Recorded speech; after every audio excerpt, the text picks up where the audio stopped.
Welcome again to our Toolbox podcast, where we believe that a good consumer is an educated consumer.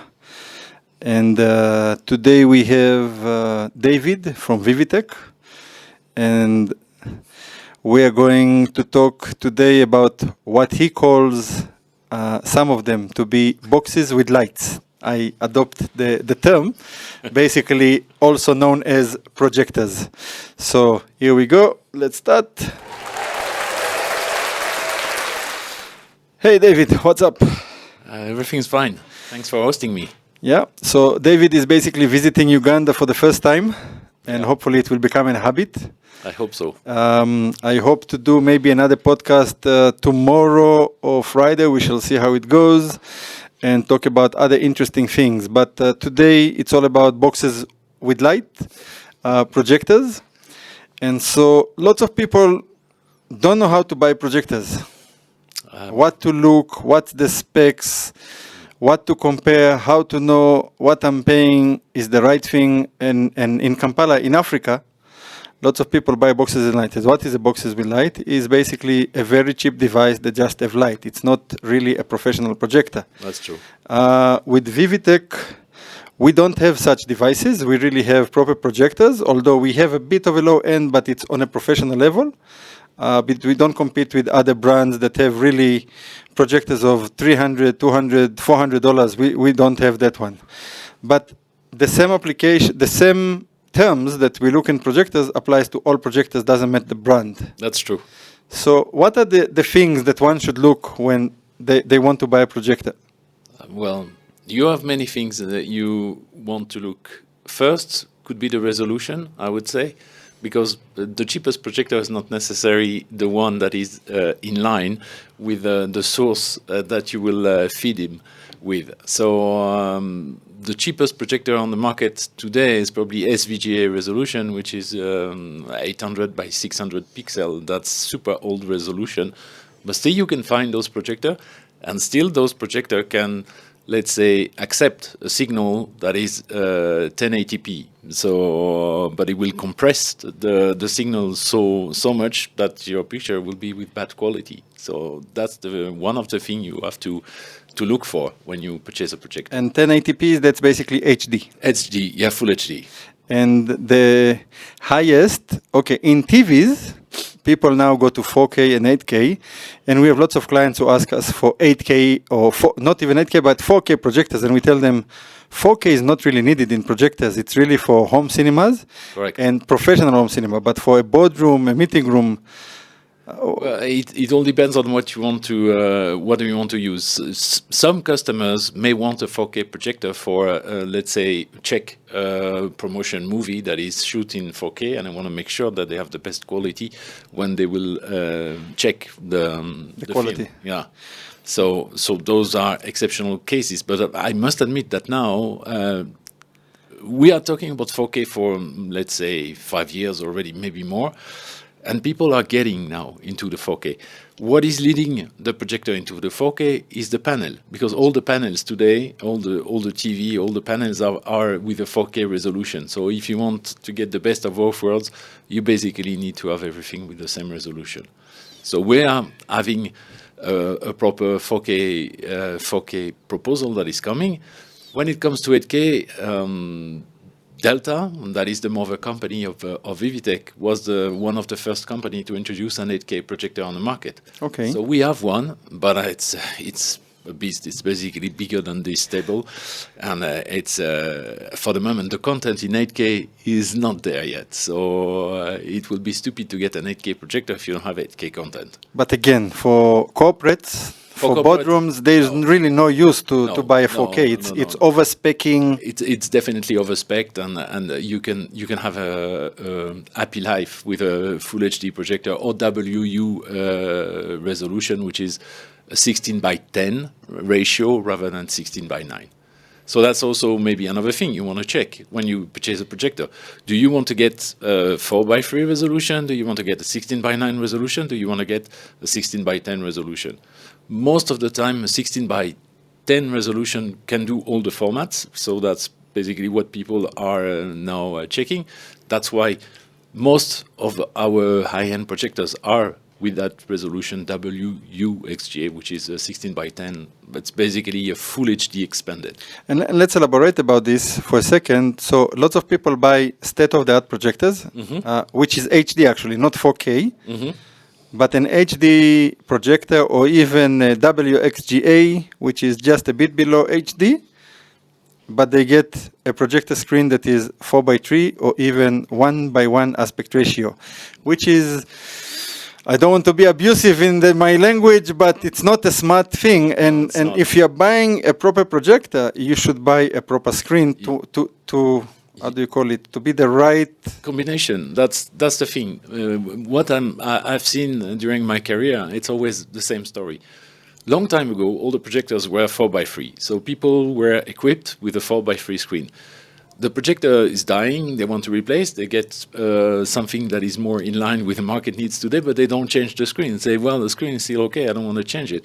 But it's a mistake, because the screen doesn't do any justice to the projector. So in the end, you have a system that is a little bit crooked, and it's not, and the customer is disappointed, because the screen doesn't do any justice for the projector. And we have been to a client yesterday or the other day, and basically we have seen how the projector is projecting out of the projector screen. So some of the image you can't see, and darkness and all sorts. So resolution is 1, aspect ratio is 2. What else? Well, you have to look also on how you do your installation. So sometimes you have a distance constraint, for instance. So you have a small room, but you need a big screen. So for that, you will use a specific type of projector, and this is where you go with a short throw projector or even ultra short throw projector.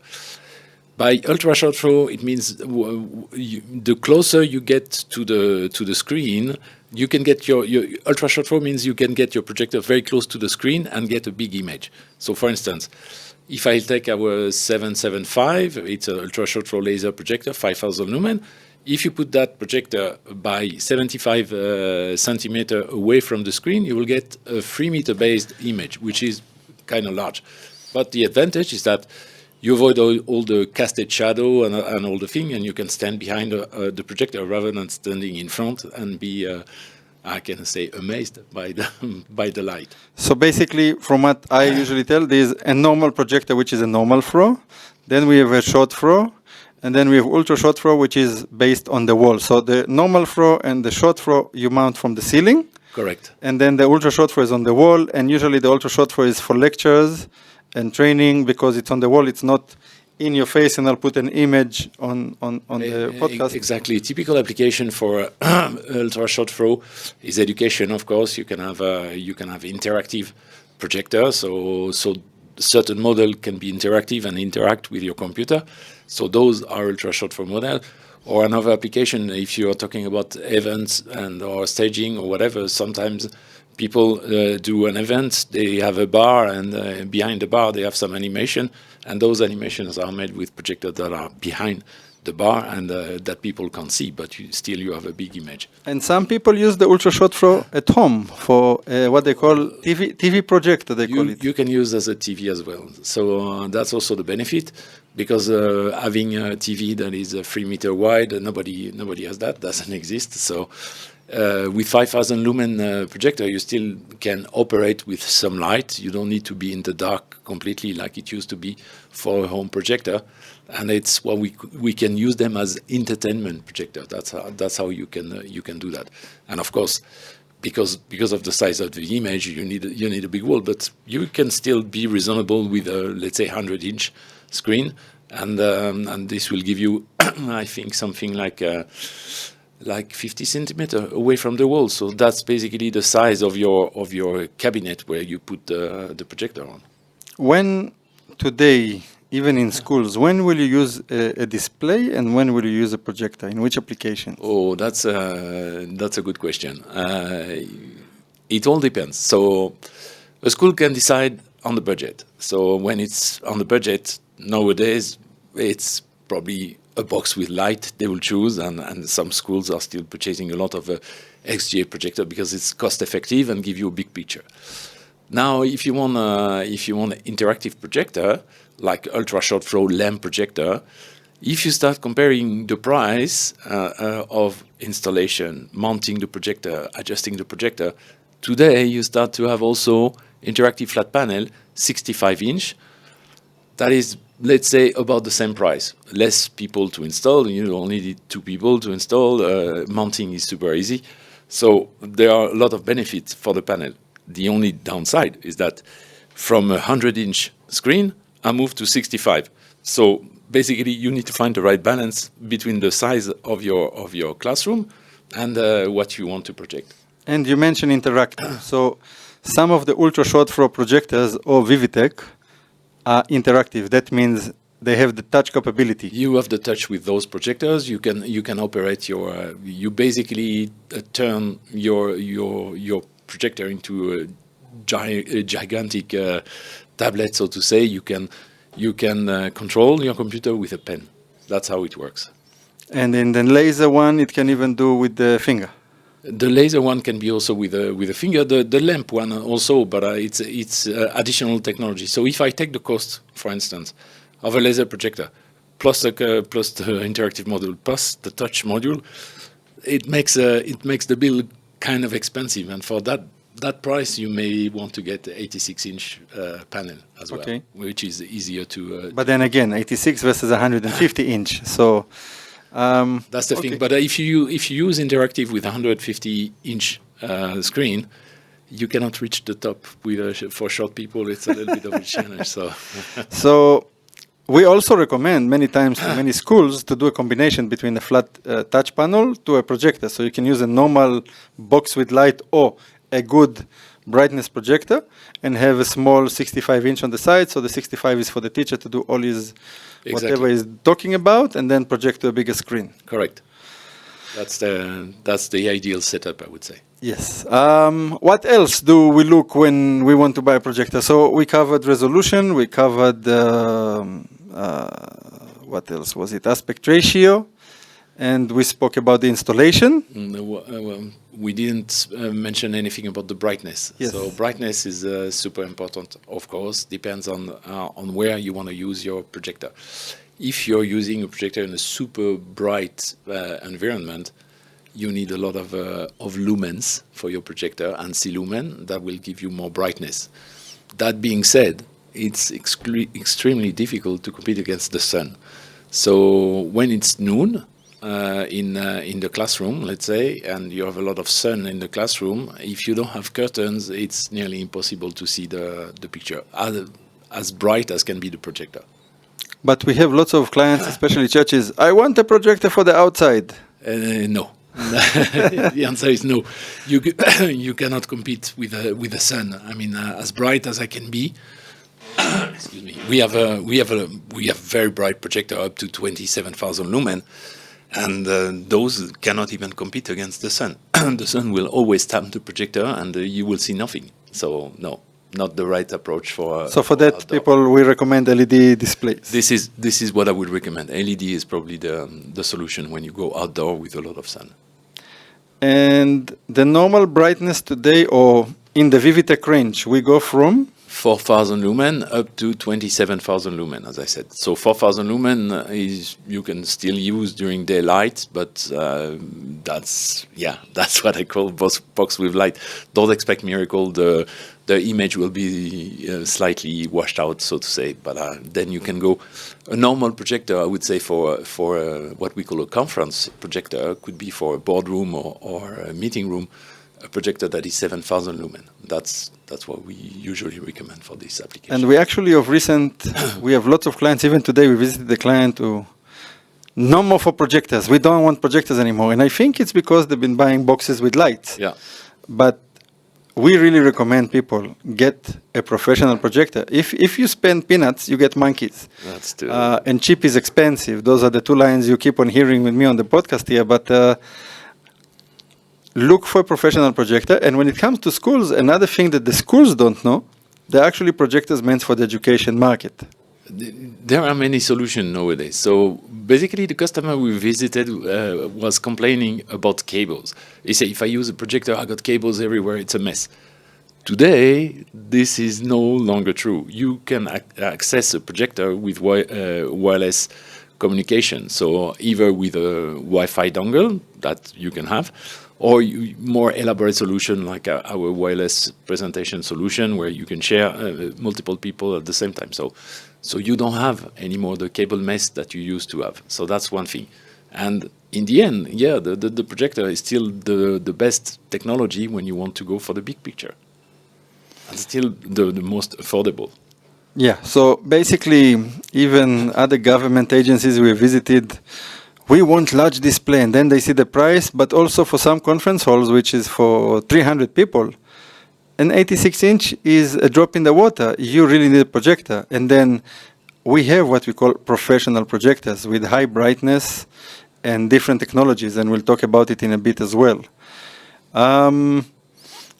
Brightness. It is once upon a time in the Stone Age, we had to switch off the lights when we do a projector. Correct. That's not the case anymore. No, that's no longer true. I mean, we moved from lamp projector to laser projector. So lamp was good when it was there because it was the only technology available. The problem was when you switch it on, it takes time. And if you switch it off too brutally, you basically kill the lamp a little bit more faster than it should. So basically, and it's more fragile. Now with laser, you can switch on and off like a normal TV, so to say.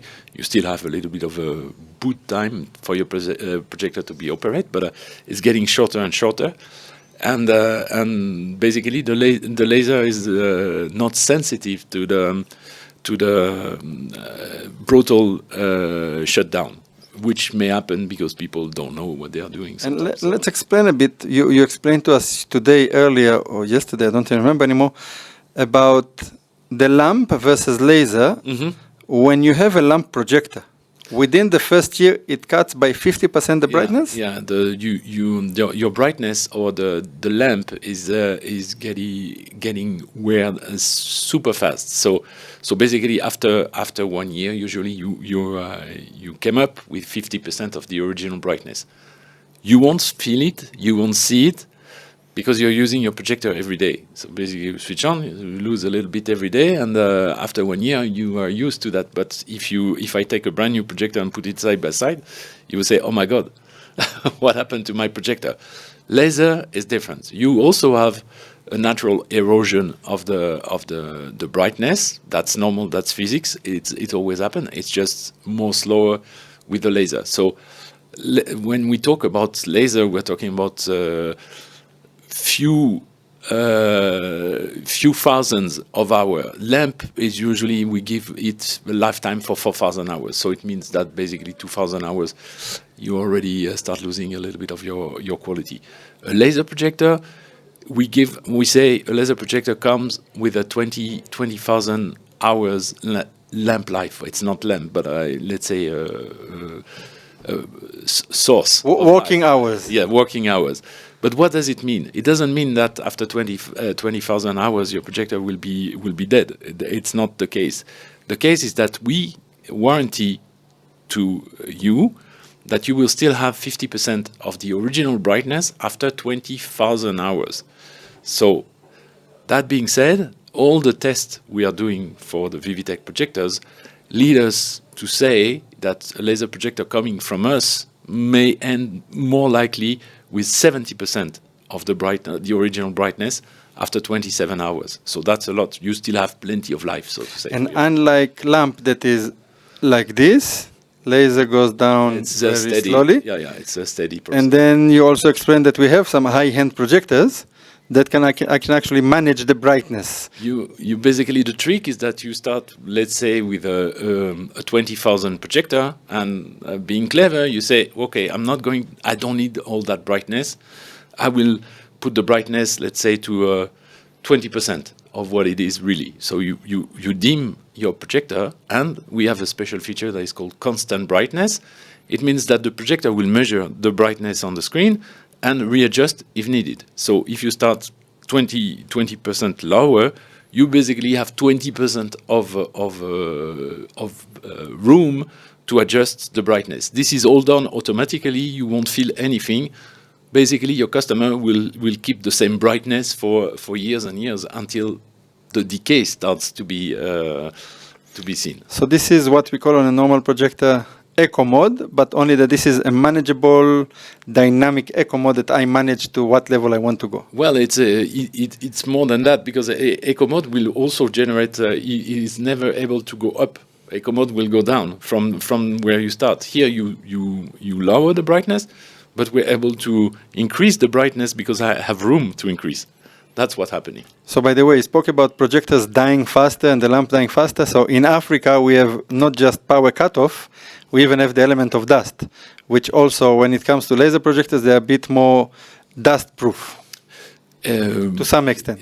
Even the lamp, even some of our lamp projector, we provide an engine that is a sealed optical engine. So basically, it means that you can put all the dust you want on the projector. You will not lose any brightness. We'll talk about it in a second. Last thing about brightness, we have seen on Amazon, and we spoke about it also in the morning, some people sell 20,000 lumens projectors for $300 and so on. So how do we measure, how do we give? And you explained to us that there are so many types of basically measurements, but there's one that is the standard of the market, at least of the professional projectors. The standard of our industry is ANSI lumen. This is what you have to look for. So if someone comes to you with a $300, 20,000 ANSI lumen projector, is a liar. This thing does not exist. As a matter of fact, one of my competitors, Epson, was basically fighting those guys. So everyone that was coming with silly brightness and silly prices on the market got sued by Epson, and in 100% of the time, I think they won their lawsuit. So they can take them down because it's doing a lot of damage. If you're on Amazon, you have a projector that is that cheap with that brightness. As a customer, you say, why would I take something that is less brightness and doesn't make sense? But actually, the specs do not make sense. That's the... And then there's ANSI lumens and centered lumens. So you have different. You have ANSI lumen, you have ISO lumen, you have centered lumen, and this is all mixed and all confused by many of my competitors as well, and that is done with a certain purpose. The purpose is always to show the highest brightness on a data sheet. We are not doing that. We always show the standard of the industry, which is ANSI lumen. And when you have a big difference, and they are also, all those guys that are showing ISO lumen or centered lumen, they give you value, and they are more or less, it's mandatory to show also ANSI lumen, because as I said, this is the standard in our industry. And when you have a big difference between your ISO lumen and your ANSI lumen, it means that the projector has a uniformity issue. What does it mean? It means that the brightness is not the same on the projector or all around the picture. Usually you have more light in the middle, and the corners are darker. That's not the case with us. Usually our ISO lumen and ANSI lumen are pretty close. It means that the uniformity of our projector is very good, and you don't feel those dark spots on the image. Okay, so brightness, resolution. To me, the third thing usually, although we spoke about many other things, is lamp life or hours of the lamp, which is one of the things that people should really look when you buy a projector. What's the lamp life? However, we have different technologies. So what is the average lamp life within Vivitek? And then again, back to laser. And also when we talk about laser, many people come, I want an LED projector, but they don't understand that LED is basically gadgety or for small areas. So maybe you can elaborate and explain. I can explain. Yeah, today and when we were in this LED projector, we don't have any more LED projector, but usually LED projector is made for a certain purpose. It's meant for low brightness, something you use in the dark at home, and it's perfectly fine. You have a super nice brightness when you're in the dark, no question asked. When you want something that is a little bit more professional, and where you are fighting with the daylight, then you need more brightness. So this is where the lamp is kicking in. So the lamp, in the early days, the lamp was not lasting for very long, to be honest. That was something like, let's say, 1,000 hours. Then we moved to 2,000 hours, and now the standard is more or less 5,000 hours in normal mode, and then 10,000 in eco mode. So because the lamp manufacturers were kind of reacting to the fact that laser is coming and claiming 20,000 lumen without any problem, so to say. So when it comes to projector technology, there is another thing you need to take into consideration. You have different technologies for projectors. You have DLP technology, you have LCD technology, you have also LCOS, but that's very marginal, I would say. Most of the market is DLP and LCD. Both technology got their pros and cons. I'm not going to start a fight against that. But the fact is that when you use DLP projector, okay, you have a lamp. You basically go and your lamp diminish and everything. You replace the lamp, you basically start with an almost brand new projector. Why? Because most of the time the engine is protected, the color wheel is protected, so there's no dust. Everything goes as it should, no problem. LCD is a different story, because LCD provide you colors that are more vivid and super attractive for the eye. But the problem is that it's made of organic material. The LCD panel is organic, and as every organic thing, it will attract problems. Well, it will age at some point, and even if you change a lamp of an LCD projector after I don't know 10,000 hours, the picture quality will not be as the same as it was in the beginning. In a sense, even when I change a lamp, because it's old and aged and maybe dirty, because it's also not dust proof. Doesn't matter how much you blow the projector and try and clean and change the lamp, it will still remain. Yeah, that's with a problem. Think about it like doing plastic surgery. So when you change a lamp on a DLP projector, you are again a very nice, attractive woman. With a LCD, it's a little bit more complicated. You have more wrinkle, and it's difficult to eliminate all the wrinkle. And so all Vivitek projectors are using DLP. Yes, we use only DLP technology. And that's what also makes the Vivitek more, not rugged, but more dust-proof, basically. Well, we are dust-proof, especially in your country. I think that's a nice thing to have. And also, you need to keep in mind that all the cinema theater are using only DLP technology. They are not using LCD technology. We're talking about professional cinema, not home cinemas. Professional, yeah, of course, professional. Why? This is related to another thing is that with an LCD projector you cannot have real black, you cannot have real white. It's basically you have RGB colors, and with those colors you need to do all the colors. So when it comes to black and white, it's challenging to have pure white or pure black. So that's why with a DLP technology, you are able to get black because it's a mirror that is shifting, and when you shift the mirror, you can basically eliminate the light and get full dark. Or if you basically decide that you have no color, and you put a transparent segment in your color wheel, and then you will have a plain white. So that's why the contrast ratio also on a DLP projector is far higher than on a LCD. And now we ended up to contrast ratio. So yes. Contrast ratio, what is that? I saw lots of videos on YouTube that try to explain, and I've never really understood the contrast ratio. There are actually three ratios. We have the aspect ratio that we spoke about, contrast ratio, and flow ratio. Yeah, so flow ratio. Lots of ratios. Flow ratios we explained already. It's the distance from the projector to make the image bigger or smaller. So that's understood. The contrast ratio is basically it's here to evaluate your black level. That's how you measure it. So the higher the contrast ratio is, the better the black will be on your projector. So that's why I don't have specs in mind of LCD projectors, but usually you measure them by a few thousand to one. That's the measure, and when it comes to DLP, it's million to one. It means that black is black. That's no question asked. So usually when you compare, even especially in broadcast, they know how to check this. But for a normal person in a conference hall or in a corporate, we really recommend put the projector, put black, see that the black is black and the white is white, and not the white is a bit greenish or grayish. Then you know the projector is kawa. Yeah.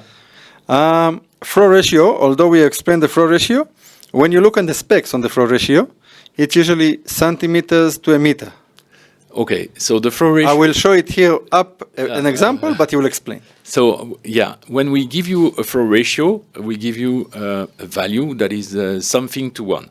So let's say if I give you 1.2 to 1, what does it mean? It means that in order to achieve 1 meter wide image, my projector is placed at 1.2 meter. That's how you measure it. And if I have a 0.35, which is usually what we call the ultra short throw ratio, it means that if I'm at 35 centimeter, I can do, again, 1 meter wide image. So the higher the flow ratio, the farther you will basically bring your projector. So when you go, let's say, into a theater or auditorium, you will use long flow ratio, and that's why we have projector with lenses where you select the lens that is based on where you put your projector. So usually when you are 20 meters away, you will select a long flow ratio in order to have an image. If you don't do that, if you work with a standard ratio, then if you place your projector at 20 meters, you will have a super big image. That doesn't make sense. Lenses. Yes. Also related to flow ratio. It's related somehow, yes. The lenses give you the flow ratio. So the lenses give you the flexibility to install your projector basically wherever you want. That's how it goes. So when it comes to standard projector, they are coming with a standard lens, which cover 90% of the cases. And when you start to have difficult installation, you need to select specific lenses for a specific application. Like I mentioned, you may want to use a long flow ratio to go in the back of the theater and get a nice image, or on the other side, you may want to get closer. Let's say you are a theater, but I mean a real theater with people on stage. Those guys are putting the projector behind the screen, and they use ultra short throw lenses in order to have big images to do the scenery behind the actors. So this goes back to the architects and to people who design spaces to know, because what people do, the common thing is they just buy a projector and then they think where they'll put it, and they don't do the calculations. And in most case scenarios, you'll get a projector in the middle of the room, in the middle of the face of people, somewhere in the height of the face, and this is not considered professional. No. So to do a professional installation, especially in large venues, we recommend tell us the space of the room, where do you want to put the projector. It can be behind the screen, that means in the front of the house, or in the back of the house where the console is. Correct. And still with the right lens, even though your screen will be 3, 4, even 8 meter wide, the projector will be able to do that. But for that, you'll have to do the calculations of the flow ratio of the lens. And this is the things you look at the specs. For example, recently we had another client. They had an Epson projector. They're not happy.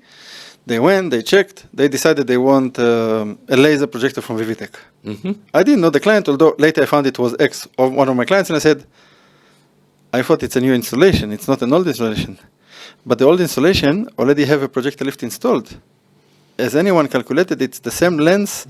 Otherwise, they're going to buy now that projector, and they're going to have a trouble because the lift is at some location of the hall. Now you need to change the whole lift. Yeah, the whole setup. Yeah. The whole setup. Of So course, yeah. this is where it's not just straightforward. You need to do those calculations and planning. Mm-hmm. You spoke about installation. Yes. This is something that brings us to a feature I think that everyone who ever installed projector knows. It's called Keystone. You called it Keystone. I don't know what's the right pronunciation, but I think you know what you're talking about. However, I think you will explain that a good installation should not use a Keystone. I don't like that because it's Keystone is a digital correction of your picture. Keystone, vertical, horizontal, corner adjustment. Those are tools that are provided for the installer to compensate when you have something that is a wall that is not straight or something. Someone that is doing a bad installation will abuse the Keystone thing and say, well, I don't care, I'll put the projector and then I will correct the image in a digital way and we're good. No, we're not good. Because you can see it. At least some people can see it immediately that when you have a Keystone, the image is not perfect. And it sometimes even generates some issues with certain installations. So we always recommend, if you can, as much as you can, don't use Keystone. Do a proper installation. Put your projector as it should be, and everything will be right. That's why all of those who have ever asked me for quotes, for example, for the ceiling mount, I always ask, what's the height of the ceiling? Because they don't care. Just give me a ceiling mount. Or they just buy the cheapest ceiling mount, and the projector is attached to the ceiling, and then the projector screen is lower, and then problems start. Yeah, exactly. So we always really try and ask, what's the height of the ceiling? What's the space between the ceiling and the slab? Because this is the space of the mount, and we need to know all of those to calculate the right height. And this is super important. I think this is what is important in buying projectors. However, as much as LED is taking the world and people like LEDs and love them and it becomes cheaper and cheaper, some things you cannot do with LED. For example, mapping. Yes, mapping. Mapping. And I don't think my friends in East Africa who have not traveled knows what mapping, so you can explain, but I will also play the video up in the corner so they'll see what it is, but you can explain what mapping is. Well, I can give you an example. One of my friends went to a musical in New York on Broadway, and it was Frozen or whatever musical it was. Let it go. Yeah. And actually, he said, he was at the time working with us, so selling projectors and everything. And he said, you cannot. You will never replace a projector because at some point one of the actors touch something and everything goes frozen in the theater and it was like you were having ice everywhere. So this type of effect you cannot do with a LED because it's LED, it's bulky and you cannot.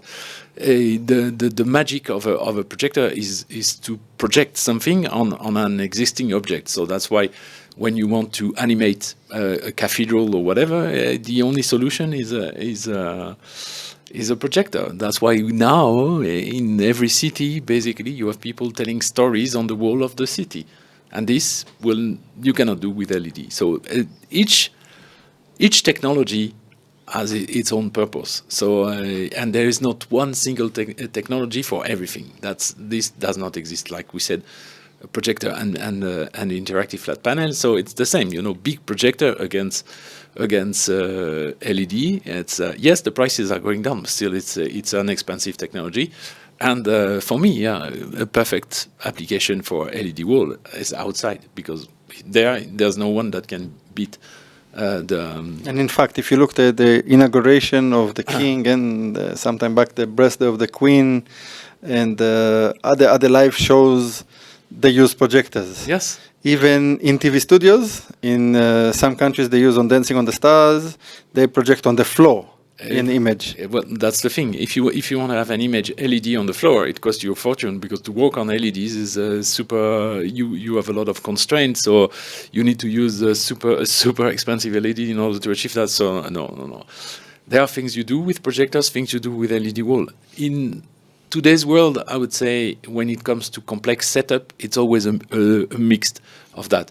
If you've seen during the Olympics, there was a lot of LED that was behind the athletes, but before every game was starting, there was animation and things, and those things were made on the ground, and this you can only do with projectors. So.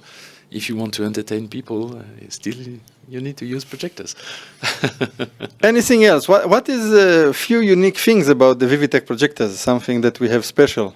Well, Vivitek is probably one of the, if not the only brand with the highest brightness for single chip projector. So our flagship, the 27,000 lumen, is pretty unique because we offer super high brightness with a single chip. You can have projector with a higher brightness than this one, but it requires also what we call free chip technology, and free chip technology is super expensive. So here we are able to have the best of both worlds, high brightness and still a cost-effective solution.